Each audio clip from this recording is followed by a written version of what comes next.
உங்களுக்கு வணக்கம். பெரும்பாலான குற்றச்செயல்களை நம்ம ஆய்வு பண்ணும்போது அதோட மூல காரணம் என்னவாக இருக்குன்னா மது போதையில் தான் போய் நிற்கும். 100% குற்றங்கள் நம்ம எடுத்து பார்த்தோம் அப்படின்னா அதில் ஒரு 75-90% குற்றங்களுக்கு அடிப்படை காரணம் மது போதை தான்.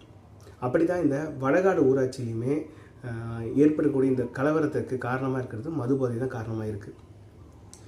ரெண்டு தரப்பில் இருந்த அந்த மக்களுமே முழுக்க போதையில் இருந்திருக்காங்க. பெட்ரோல் பங்கில் நீ முன்னாடி போகிறதா நான் முன்னாடி போகிறதா பெட்ரோலை அப்படிங்கிற ஒரு பிரச்சனை ஆரம்பித்து அது ஒரு கைகலப்பில் போய் முடிஞ்சிருக்கு.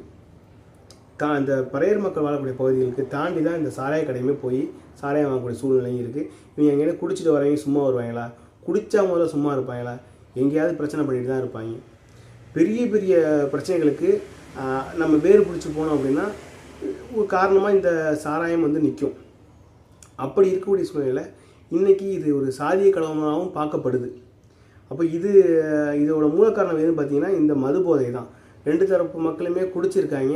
அந்த பேச்சுவார்த்தை பேச்சில் சரியில்லாமல் போகவும் இது பிரச்சனையாக போய் முடிஞ்சிருக்கு.